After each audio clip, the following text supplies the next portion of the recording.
जय हिंद साथियों, स्वागत है आप सभी का उन्नयन ज्ञान बिंदु जीएस स्टडीज पे। तो हम लोग आज की क्लास में भारतीय राज्य व्यवस्था के अंतर्गत संघ एवं राज्य क्षेत्र का एक और क्लास बचा हुआ है। पिछले क्लास में हमने संघ एवं राज्य क्षेत्र के अंतर्गत अनुच्छेद 1 से 4 तक समझाया था। ठीक, अगर वो क्लास को आप लोग नहीं किए होंगे तो वो क्लास इससे पहले जो क्लास हुआ है संघ और राज्य क्षेत्र से संबंधित, उस क्लास को अवश्य करें, तब ये वाली क्लास आपको अच्छी से समझ में आएगी। आइए साथियों, आज की क्लास को हम लोग शुरू करते हैं। और आप लोगों से एक विनम्र निवेदन है कि आपका YouTube चैनल उन्नयन ज्ञान बिंदु जीएस स्टडीज को सब्सक्राइब करना नहीं भूले। आप अवश्य इसे सब्सक्राइब करें और इसे शेयर भी करें। ठीक, तो आइए आज की क्लास को हम लोग शुरू करेंगे संघ और राज्य क्षेत्र। ठीक, संघ और राज्य क्षेत्र में देखेंगे आज की क्लास में कि जब संविधान लागू हुआ 26 जनवरी 1950। साथियों, जब 26 जनवरी 1950 को हमारा संविधान लागू हुआ तो उस समय राज्यों की स्थिति कैसी थी? राज्यों की स्थिति उस समय कैसी थी? जैसे अभी वर्तमान में 28 राज्य है, वर्तमान में अभी 28 राज्य है, उसके बाद 8 केंद्र शासित प्रदेश है। तो जब 26 जनवरी 1950 को संविधान लागू हुआ उस समय राज्यों की स्थिति कैसे थी, उसके बारे में हम लोग पढ़ेंगे। तो जब हमारा देश आजाद हुआ 1947 को, 15 अगस्त 1947 को आजाद हुआ, तो आजादी के समय जो है राज्यों को 4 भागों में बांटा गया था। राज्यों को कितने भागों में बांटा गया था? जो भारत के संपूर्ण जो राज्य है उस समय जो है इसको 4 भागों में बांटा गया था। ठीक, 4 भागों में कौन कौन था? तो क में था ब्रिटिश प्रांत, आपका ब्रिटिश प्रांत। अगर ख में देखेंगे, क में था आपका ब्रिटिश प्रांत, ख में देखेंगे तो बड़ी देशी रियासत।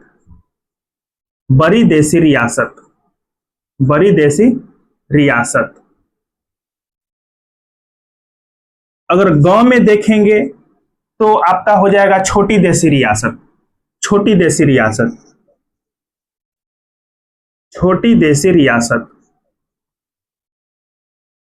ठीक, ब्रिटिश प्रांत, बड़ी देशी रियासत, छोटी देशी रियासत। और घ में देखेंगे तो जीते गए क्षेत्र, जो उस समय अंग्रेजों के द्वारा जो क्षेत्र जीते गए थे वो जीते गए क्षेत्र। ठीक, ये 4 भागों में जो है हमारा देश भारत उस समय बटा हुआ था। एक ब्रिटिश प्रांत के अंतर्गत आता था जहां पे अंग्रेजों का पूर्ण रूप से शासन था, जैसे कि बंगाल, मद्रास का क्षेत्र हो गया, बिहार का क्षेत्र हो गया, उड़ीसा का क्षेत्र हो गया, कर्नाटक का क्षेत्र हो गया, इधर मद्रास का क्षेत्र हो गया। ये सब ब्रिटिश प्रांत के अंतर्गत आते थे। बड़ी देशी रियासत की बात करें तो जम्मू कश्मीर का क्षेत्र हो गया, हैदराबाद का क्षेत्र हो गया, ये सब जो है बड़ी देशी रियासत के अंतर्गत आता था। छोटी देशी रियासत की बात करें तो भोपाल का क्षेत्र हो गया, अजमेर का क्षेत्र हो गया।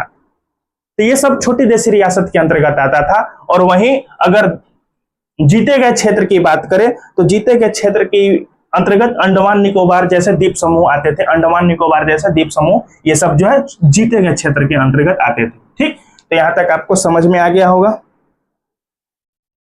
तो ये 4 जो क्षेत्र थे, ब्रिटिश प्रांत, बड़ी देशी रियासत, छोटी देशी रियासत और जीते गए क्षेत्र, जब संविधान लागू हुआ 26 जनवरी 1950 को जब संविधान लागू हुआ तो ये 4 भाग में जो देश बटा हुआ था इसको समाप्त करके, ये चारों को जो है समाप्त करके जो है 7वां संविधान संशोधन 1956 के तहत 7वां संविधान संशोधन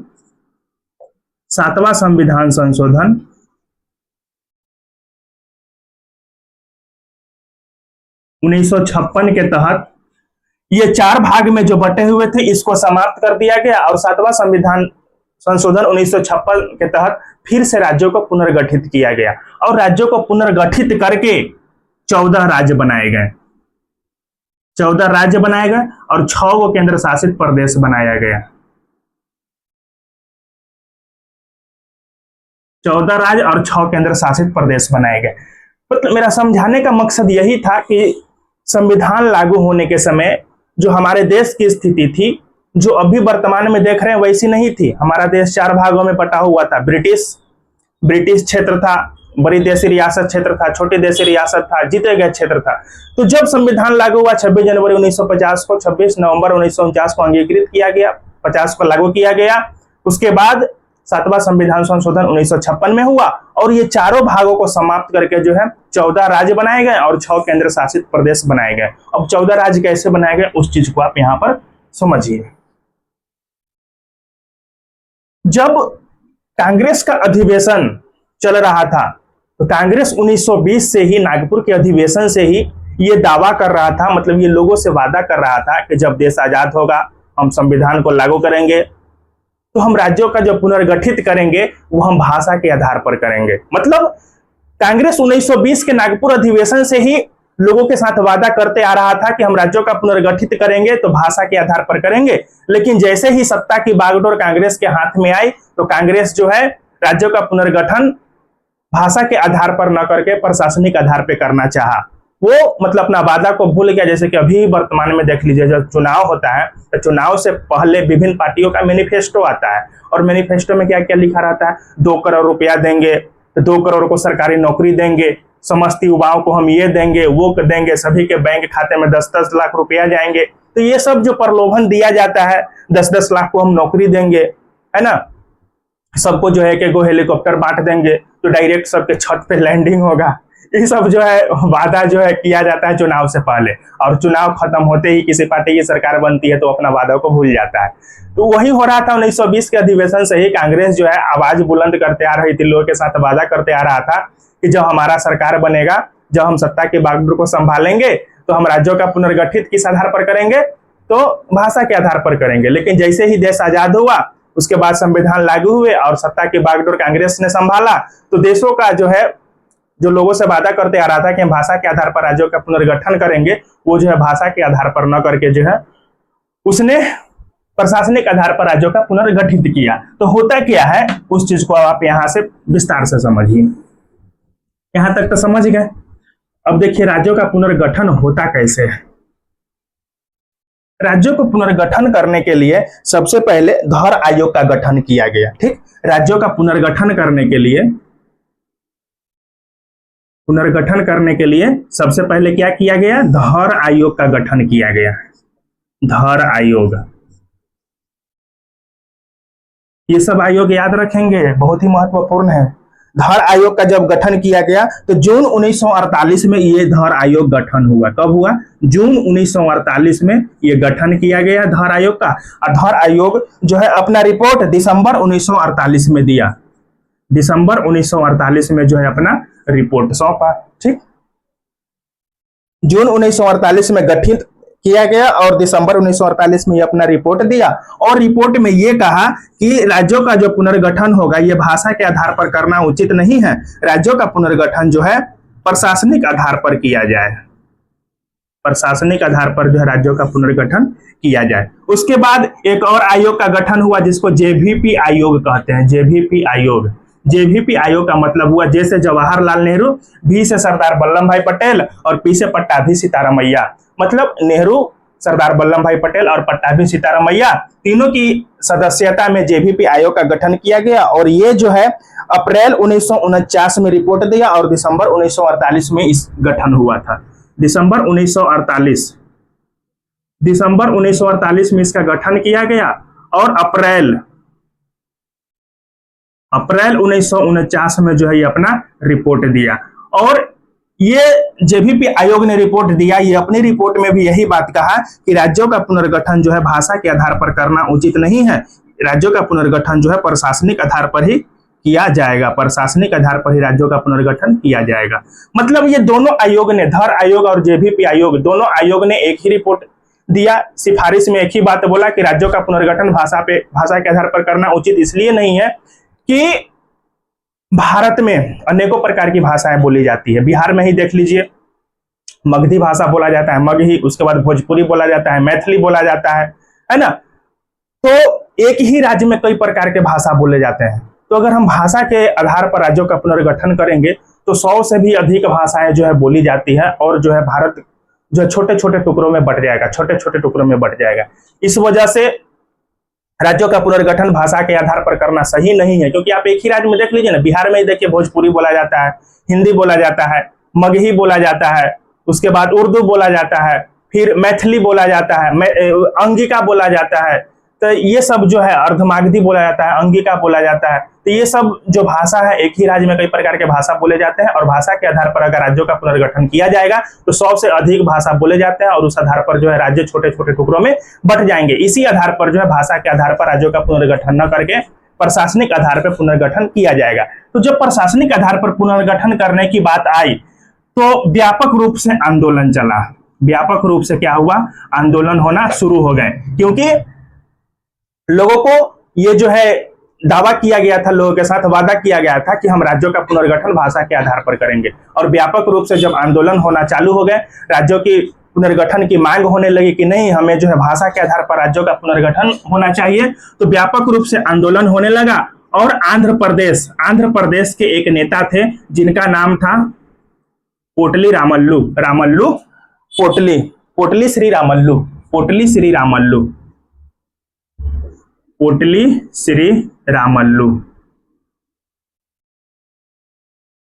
श्री रामल्लू। मतलब भाषा के आधार पर राज्यों की मांग करने के लिए तो हर जगह आंदोलन चल रहा था कि हमें जो है भाषा के आधार पर राज्य चाहिए, तो हमें भी भाषा के आधार पर राज्य चाहिए। लेकिन आंध्र प्रदेश के नेता लोग या वहां की जनता लोग ये चाहती थी कि आंध्र प्रदेश को जो है एक भाषा के आधार पर राज्यों का पुनर्गठन होना चाहिए, मतलब आंध्र प्रदेश को भाषा के आधार पर राज्यों का दर्जा मिलना चाहिए। तो ये आंदोलन चल रहा था, लेकिन सरकार मान नहीं रही थी। सरकार का कहना यह था कि हम भाषा के आधार पर राज्यों का पुनर्गठन नहीं करेंगे। अगर अभी हम आंध्र प्रदेश को भाषा के आधार पर हम उसको राज्य का दर्जा दे देते हैं तो और सारे राज्य तो भाषा के आधार पर राज्य का दर्जा मांगेंगे। ये मांग जो है संपूर्ण भारत में उठेगी, हमें भी चाहिए तो हमें भी चाहिए। इस वजह से जो है सरकार भाषा के आधार पर राज्यों का दर्जा नहीं दे रही थी। तो आंध्र प्रदेश में आंदोलन और व्यापक रूप से चला, और श्री रामल्लू पोटली जो है आमरण अनशन पर बैठ गए। ये श्री रामल्लू पोटली जो है दोस्तों आमरण अनशन पर बैठ गए, और जब ये आमरण अनशन पर भूखे प्यासे बैठ गए तो इस बेचारे की मृत्यु 56 दिन बाद हो गई। कोई भी व्यक्ति जब 50 दिन, 55 दिन, 1 महीना इस तरीका से वो आमरण अनशन पर बैठे रहेगा, ना भूखे प्यासे बिना अन्न पानी के बैठे रहेगा, तो उसकी स्वाभाविक सी बात है मृत्यु हो जाएगी। तो 56 दिन बाद श्री रामल्लू पोटली की मृत्यु हो गई, और जब इसकी मृत्यु हो गई तो कांग्रेस की सत्ता डगमगाने लगी। जब आंदोलन होता है और आंदोलन जब व्यापक रूप धारण करता है तो बढ़िया की सत्ता हिल जाती है। तो जब श्री रामल्लू पोटली की मृत्यु हुई तो आंध्र प्रदेश में और आंदोलन व्यापक रूप में उभरा, मतलब तोड़ फोड़ इत्यादि कई सारी चीजें होने लगी वहां पर आंध्र प्रदेश में इसके निधन होने के बाद। तब जाकर के पंडित जवाहरलाल नेहरू ने, जब श्री रामल्लू की मृत्यु, पोटली श्री रामल्लू की मृत्यु 56 दिन बाद हो गई, तो पंडित जवाहरलाल नेहरू ने आंध्र प्रदेश को जो है तेलुगु भाषी के लिए अलग, मतलब तेलुगु के लिए जो है आंध्र प्रदेश को अलग से राज्य होने, मतलब आंध्र प्रदेश को ये मान्यता दे दिया तेलुगु भाषा के आधार पर, किस चीज का, राज्य का। ठीक, तो 1953 में आंध्र प्रदेश जो है तेलुगु भाषा के आधार पर बनने वाला पहला राज्य हुआ। ठीक, जब श्री रामल्लू पोटली की निधन हो गया उसके बाद पंडित जवाहरलाल नेहरू ने आंध्र प्रदेश को जो है तेलुगु भाषा के आधार पर अलग से एक राज्य होने का ये वादा कर दिया, मतलब तेलुगु भाषा के आधार पर आंध्र प्रदेश का पुनर्गठन कर दिया गया। इस तरीके से आप समझ सकते हैं। तो आजादी के बाद यहां से यह प्रश्न बनता है, आजादी के बाद भाषा के आधार पर सबसे पहले किस राज्य का पुनर्गठन किया गया? तो आजादी के बाद भाषा के आधार पर सबसे पहला कोई राज्य बना तो आंध्र प्रदेश बना। कब बना? तो 1953 में बना। और किस भाषा के आधार पर? तो तेलुगु भाषा के आधार पर आंध्र प्रदेश का गठन 1953 में किया गया। तो अब आंध्र प्रदेश का जब गठन कर दिया गया 1953 में तेलुगु भाषा के आधार पर, तब तो और भी कई सारे राज्य हैं, उनकी भी मांग होगी कि हमें भी भाषा के आधार पर राज्य चाहिए। तो उसके लिए क्या होता है, उसके लिए एक अलग से फिर से एक आयोग का गठन किया जाता है जिसको कहते हैं फजल अली आयोग। फजल अली आयोग, फजल अली आयोग, फजल अली आयोग का गठन किया जाता है। कब? 1953 में यह गठित होता है, फजल अली आयोग गठित होता है। और 1955 में जो ये अपनी रिपोर्ट की सिफारिश करता है। ये थोड़ा समय लेता है, 2.5 साल का समय लेता है। तो फजल अली आयोग का गठन 1953 में होता है। और फजल अली आयोग फिर से जो है अध्ययन अध्यापन करता है, विभिन्न मुद्दों पर सोचता है। इस आयोग में जितने भी सदस्य शामिल थे, तो फजल अली आयोग ने जब अपनी रिपोर्ट दिया तो इसने कहा कि ठीक है, हम राज्यों का पुनर्गठन, सरकार राज्यों का पुनर्गठन भाषाई आधार पर करेगी, लेकिन एक भाषा के लिए एक राज्य नहीं होगा। मतलब ये ऐसा काम किया फजल अली आयोग ने कि सांप भी मर जाए और लाठी भी नहीं टूटे। मतलब इसका यह कहना था कि संविधान में 14 भाषा समाहित है। मतलब उस समय संविधान में जो है 14 भाषा का जिक्र किया गया था संविधान की अनुसूची में, ठीक। और संविधान की 8वीं अनुसूची में 14 भाषा का जो है उल्लेख था। तो इसका यह कहना था कि राज्यों का पुनर्गठन सरकार भाषाई आधार पर करेगी, लेकिन एक भाषा के लिए एक राज्य नहीं होगा। अगर एक भाषा के लिए एक राज्य होता तो एक ही राज्य में 10-15 भाषाएं बोली जाती है, तो इस तरीका से तो 100-150 राज्य हो जाएंगे। तो इसका यह कहना था कि ठीक है, राज्यों का पुनर्गठन भाषा के आधार पर होगा, लेकिन संविधान में जितनी भाषा है उतने ही राज्य बनाए जाएंगे। इस प्रकार से संविधान में 14 भाषा थी, तब जाकर के 14 राज्य बना। जैसे अभी जम्मू कश्मीर और लद्दाख अलग अलग 2 केंद्र शासित प्रदेश है। उस समय जम्मू कश्मीर एक राज्य हुआ करता था। उसके बाद पंजाब, हरियाणा, चंडीगढ़, ये सब तीनों मिलाकर के, पंजाब, हरियाणा, चंडीगढ़, ये तीनों मिलाकर के एक राज्य हुआ करता था। मध्य प्रदेश में, मध्य प्रांत में जो है मध्य प्रदेश और छत्तीसगढ़, ये दोनों मिलाकर के एक राज्य हुआ करते थे। बिहार और उड़ीसा, ये जो है एक राज्य, उड़ीसा तो 1912 में अलग हो गया था। बिहार और झारखंड ये एक राज्य हुआ करते थे। उसके बाद पूर्वी भारत की बात करें, पूर्वी क्षेत्र की बात करें, तो जो अभी असम, मेघालय, मणिपुर, त्रिपुरा, ये सब जो देख रहे हैं, वो सिर्फ एक राज्य था, असम कहलाता था, और असम से ही टूट करके सब अलग हुआ है, ठीक। वो एक राज्य था। उसके बाद आंध्र प्रदेश और तेलंगाना, ये एक राज्य हुआ करता था।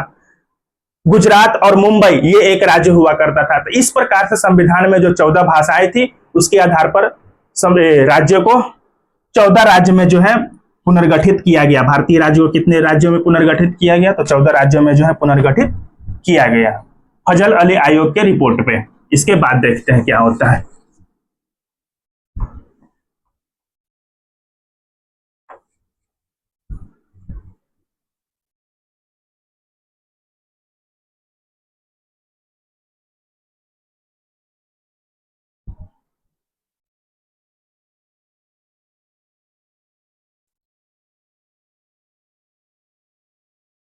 चौदह राज्यों का पुनर्गठन भाषाई आधार पर किया जाएगा, ये कौन दिया था? तो फजल अली आयोग ने अपनी रिपोर्ट में सिफारिश की थी। तो 14 को राज्य बनाया गया भाषा के आधार पर। जितने संविधान में 14 भाषा थी, तो 14 भाषा के आधार पर जो है कितने राज्य बनाए गए? 14 राज्य बनाए गए। 14 राज्य बनाए गए और 6 केंद्र शासित प्रदेश बनाए गए थे। उसके बाद क्या होता है कि महाराष्ट्र का विभाजन होता है। महाराष्ट्र और गुजरात, बंबई प्रांत का जो है, बंबई प्रांत का पुनर्गठित होता है उसके बाद, ठीक है। बंबई प्रांत का विभाजन होता है कब? 1960 में होता है। बंबई प्रांत का विभाजन 1960 में होता है। और जब बंबई प्रांत का विभाजन 1960 में होता है, तो बंबई प्रांत को विभाजित करके 2 राज्य बनाए जाते हैं। कौन कौन? महाराष्ट्र और गुजरात। महाराष्ट्र और गुजरात, ये 2 राज्य जो है बनाए जाते हैं। जो अभी महाराष्ट्र और गुजरात जो 2 राज्य देख रहे हैं, ये दोनों राज्य जो है, जिस समय 14 को राज्य बनाए गए थे, उस समय ये दोनों राज्य जो है बंबई प्रांत के अंतर्गत आता था। और बंबई प्रांत का विभाजन कब किया जाता है दोस्तों? तो 1960 में किया जाता है। 1960 में, हाँ 1960 यहाँ लिखा हुआ है, इस चीज को आप ध्यान में रखेंगे। और इस प्रकार गुजरात 15वां राज्य बनता है। 14 को राज्य तो बन गया था, ठीक। और बंबई प्रांत का विभाजन करके महाराष्ट्र और गुजरात बनाया गया, तो इस प्रकार जो है गुजरात क्या राज्य बना? 15वां राज्य बना। उसके बाद 1963 में, 1960 के बाद दोस्तों 1963 में नागालैंड को अलग से राज्य का दर्जा दिया जाता है, ठीक। नागालैंड, और इस प्रकार नागालैंड जो है 16वां राज्य बनता है। इस प्रकार नागालैंड कैमा राज्य बनता है? 16वां राज्य बनता है। फिर शाह आयोग के सिफारिश पर पंजाब का विभाजन होता है। शाह आयोग एक फिर से एक आयोग गठित किया जाता है, शाह आयोग। शाह आयोग के सिफारिश पर किसका विभाजन होता है? पंजाब का विभाजन होता है। और पंजाब का विभाजन 2 बार होता है। पंजाब का विभाजन कितनी बार होता है? तो 2 बार होता है, एक प्रथम और एक हो गया द्वितीय। प्रथम और द्वितीय। जब पंजाब का विभाजन 2 बार होता है तो पहली बार में हरियाणा 1966 में और दूसरी बार में हिमाचल प्रदेश 1971 में।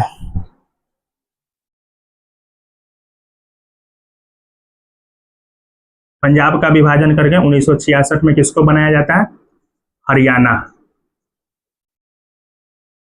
ठीक, 1966 में हरियाणा को बनाया जाता है और 1971 में फिर पंजाब का दूसरा विभाजन होता है। तो यहां से कौन राज्य बनता है? हिमाचल प्रदेश। हिमाचल प्रदेश को बनाया जाता है। ठीक है, तो शाह आयोग के आधार पर किसका विभाजन हुआ है? पंजाब का विभाजन हुआ है। पंजाब का विभाजन कितने बार हुआ है? 2 बार हुआ है। प्रथम विभाजन में हरियाणा को बनाया गया और दूसरा विभाजन में हिमाचल प्रदेश को बनाया गया 1966 और 1971 में। उसके बाद मणिपुर, मेघालय, त्रिपुरा। मणिपुर, मेघालय और त्रिपुरा, ये तीनों राज्य को अलग अलग राज्य का दर्जा 1972 में दिया जाता है। 1972 में जो मणिपुर, मेघालय, त्रिपुरा, ये सब राज्य का दर्जा इसको कब दिया जाता है? 1972 में दिया जाता है।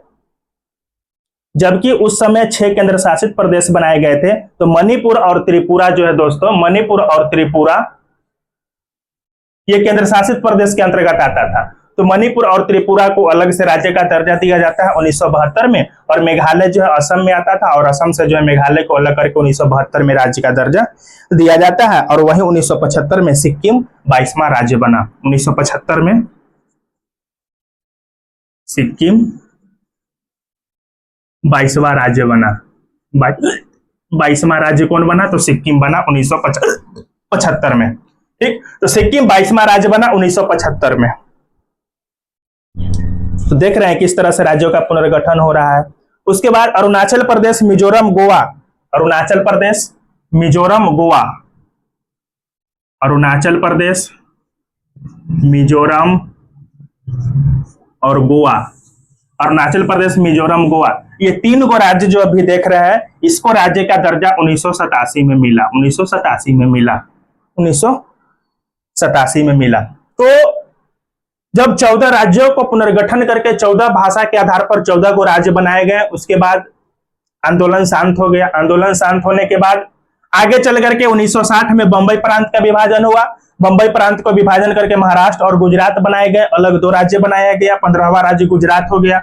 उसके बाद 1963 में नागालैंड को राज्य का दर्जा दिया गया, 16वां राज्य। 1975 में सिक्किम 22वां राज्य बना। और यहाँ पर जो है मणिपुर, मेघालय और त्रिपुरा, मणिपुर और त्रिपुरा ये जो है केंद्र शासित प्रदेश हुआ करता था, इसको जो है राज्य का दर्जा 1972 में मिला। तो 1972 में मणिपुर, मेघालय और त्रिपुरा को राज्य का दर्जा मिला, ये याद रखेंगे। शाह आयोग की सिफारिश पर पंजाब को जो है फिर से पुनर्गठित किया गया और पंजाब को पुनर्गठित करके जब पंजाब का प्रथम विभाजन हुआ तो 1966 में हरियाणा राज्य को दर्जा दिया गया और 1971 में हिमाचल प्रदेश को पंजाब से अलग करके जो है राज्य का दर्जा दिया गया। उसी प्रकार यहाँ पर अरुणाचल प्रदेश, मिजोरम और गोवा ये सबको जो है 1987 में राज्य का दर्जा दिया गया। तो अभी आपने यहां से क्या देखा? अभी आपने देखा कि जो केंद्र शासित प्रदेश था उसको मिलाकर के राज्य बनाया जा रहा है, या फिर राज्यों को जो है तोड़ करके अलग से जो है राज्य का दर्जा दिया जा रहा है। तो ये सब क्यों हो रहा है? ये सब इसलिए हो रहा है तो संविधान का 3रा अनुच्छेद यही कहता है कि राज्यों को जो है पुनर्गठित करके अगर केंद्र की सरकार चाहे तो राज्यों को पुनर्गठित करके दूसरे राज्य का निर्माण कर सकती है। ये अनुच्छेद 3 में है। इसी के वजह से राज्यों को पुनर्गठित करके दूसरे राज्य का निर्माण हुआ है यहाँ पर। ठीक।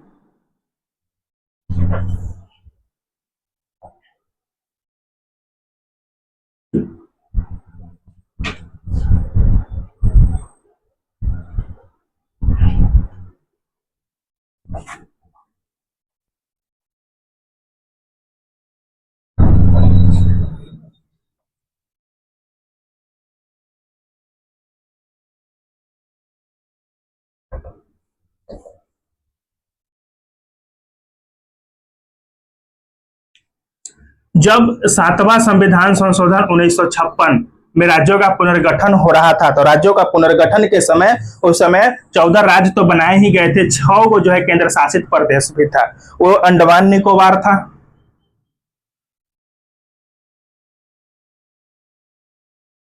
अंडमान निकोबार था। अंडमान निकोबार के बाद लक्काद्वीप, मिनिकॉय और मिनी द्वीप, लक्काद्वीप, मिनिकॉय और अमीनी द्वीप, अमीनी द्वीप, ये सब जो है एक ही केंद्र शासित प्रदेश में आता था। उसके बाद दिल्ली, दिल्ली, दिल्ली के बाद हिमाचल प्रदेश, मणिपुर और त्रिपुरा, हिमाचल प्रदेश, मणिपुर और त्रिपुरा। ये हिमाचल प्रदेश, मणिपुर और त्रिपुरा, ये जो अभी राज्य के रूप में देख रहे हैं, हिमाचल प्रदेश, मणिपुर और त्रिपुरा, ये उस समय केंद्र शासित प्रदेश हुआ करता था, केंद्र शासित प्रदेश। तो जो केंद्र शासित प्रदेश हुआ करता था, ये राज्य क्यों बना, तो इस चीज को समझिए। तो अनुच्छेद 3 में होता क्या है, अनुच्छेद 3 में ये तो 6 को केंद्र शासित प्रदेश था, ये तो देख लिए। अब यहां से देखिए कि अनुच्छेद 3 में होता है संशोधन। अनुच्छेद 3, अनुच्छेद 3 क्या कहता है, तो अनुच्छेद 3 को क्या, अनुच्छेद 3 में यह है कि राज्यों का पुनर्गठन, मतलब जो पहले से वर्तमान में जो पहले से राज्य स्थापित है उसको जो है पुनर्गठित किया जा सकता है, या केंद्र की सरकार उसको जो है नए राज्यों का निर्माण कर सकती है। ठीक, तो अनुच्छेद 3 में संशोधन होता है 5वां संविधान संशोधन 1955। अनुच्छेद 3 में संशोधन होता है 2 बार, एक होता है 5वां संविधान संशोधन 1955, ठीक, 5वां संविधान संशोधन 1955, और दूसरा बार संशोधन होता है 18वां संविधान संशोधन 1966, 18वां संविधान संशोधन 1966। ठीक, अनुच्छेद 3 में कितना बार संशोधन हुआ है, 2 बार हुआ है। एक हुआ है 5वां संविधान संशोधन 1955 और दूसरी बार हुआ है 18वां संविधान संशोधन 1966। तो जब अनुच्छेद 3 में 5वां संविधान संशोधन हुआ 1955 के तहत, तो ये प्रावधान किया गया, 5वां संविधान संशोधन 1955 के तहत यह प्रावधान किया गया कि राष्ट्रपति के पूर्व अनुमति से ही केंद्र की सरकार या संसद, राष्ट्रपति के पूर्व अनुमति से ही संसद नए राज्यों का निर्माण कर सकती है। जब तक राष्ट्रपति का अनुमति नहीं होगा तब तक संसद जो है नए राज्यों का निर्माण नहीं कर सकती है। अगर किसी राज्य से नए राज्यों को तोड़ करके अलग करना है तो इसके लिए संसद जो है विधेयक किसके पास भेजेगा, राष्ट्रपति के पास भेजेगा। राष्ट्रपति उस विधेयक पर विचार विमर्श करेगा। अगर राष्ट्रपति को लगेगा कि ये करना सही है तो राष्ट्रपति उस विधेयक को संबंधित राज्य के विधानसभा को भेजेगी। अगर उस संबंधित राज्य की विधानसभा की सरकार उस विधेयक की अनुमति दे अथवा नहीं दे, उसे कोई फर्क नहीं पड़ता है, फिर वो जो है एक निश्चित समय सीमा अंतराल के दौरान वो विधेयक राष्ट्रपति के पास जाएगा और राष्ट्रपति उस विधेयक को पुनः संसद में भेजेगा और संसद जो है साधारण बहुमत से उस विधेयक को पारित कर देगी और उसके बाद राष्ट्रपति उस विधेयक पर हस्ताक्षर करने के लिए बाध्य हो जाएगा। कि इसलिए बाध्य हो जाएगा कि वो जो विधेयक संसद में गया है राष्ट्रपति के पूर्व अनुमति से ही गया है। तो अनुच्छेद 3 में जब 5वां संविधान संशोधन 1955 के तहत संशोधन किया गया तो यही बात बोला गया कि संशोधन के अंतर्गत कि किसी भी राज्य से नए राज्य का निर्माण होगा तो राष्ट्रपति के पूर्व अनुमति से ही होगा, मतलब बिना राष्ट्रपति की अनुमति से नए राज्यों का निर्माण नहीं होगा। यह 5वां संविधान संशोधन 1955 में कहा गया। वहीं 18वां संविधान संशोधन जब 1966 हुआ तो 18वां संविधान संशोधन 1966 के तहत यह बात कहा गया कि संसद 2 राज्यों को मिलाकर के चाहे एक राज्य बनाना तो बना सकती है। 2 केंद्र शासित प्रदेशों को अगर चाहे राज्य का मिलाकर के एक केंद्र शासित प्रदेश बनाना तो 2 केंद्र शासित प्रदेशों को मिलाकर के एक केंद्र शासित प्रदेश बना सकती है। संसद अगर चाहे केंद्र शासित प्रदेश से केंद्र शासित प्रदेश का दर्जा छीन करके राज्यों का दर्जा दिया जाए तो राज्यों की दर्जा दे सकती है। अगर संसद ये चाहे कि किसी राज्य से राज्य का दर्जा छीन लिया जाए और उसको केंद्र शासित प्रदेश का दर्जा दिया जाए तो यह काम संसद कर सकती है। और यह सब हुआ 18वां संविधान 1966 के तहत। इसीलिए जो है जम्मू कश्मीर पहले राज्य हुआ करता था और इसी 18वां संविधान 1966 के तहत जो है और अनुच्छेद 3 के तहत जम्मू कश्मीर से राज्य का दर्जा छीन लिया गया और उसको 2 अलग अलग केंद्र शासित प्रदेश में बांट दिए गए, जो कि जम्मू कश्मीर और लद्दाख। उसी प्रकार मणिपुर और त्रिपुरा जो कभी केंद्र शासित प्रदेश हुआ करता था वो सबसे केंद्र शासित प्रदेश का दर्जा छीन लिया गया और उसको वर्तमान में राज्य का दर्जा मिला हुआ है। तो ये सब जो काम हुआ किस वजह से हुआ? तो अनुच्छेद 3 के वजह से हुआ। और अनुच्छेद 3 में जो 18वां संविधान संशोधन 1966 के तहत जो बातें कही गई थी उसी बातों के अनुसार हुआ। इस तरीका से साथियों आपका राज्यों का पुनर्गठन और संघ एवं राज्य क्षेत्र ये जो चैप्टर था ये खत्म होता है। और ये सब बातों को आप ध्यान में रखेंगे। और दो कुछ और पॉइंट है उसको आप लोग देख लीजिए। 1 नवंबर 2000 ये छूट गई थी, इसको देख लीजिए। 1 नवंबर 2000 में मध्य प्रदेश का विभाजन करके छत्तीसगढ़ का निर्माण किया गया। मध्य प्रदेश का विभाजन करके जो है इसका निर्माण किया गया, छत्तीसगढ़ को राज्य का दर्जा दिया गया, छत्तीसगढ़।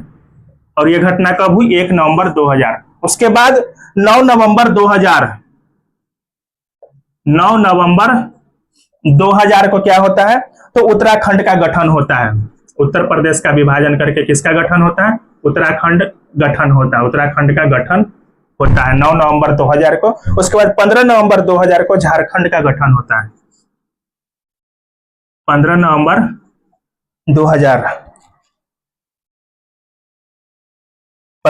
2000 को बिहार से अलग करके किसका गठन होता है? तो झारखंड का गठन होता है। बिहार विभाजन करके झारखंड का गठन होता है। और 2 जून 2014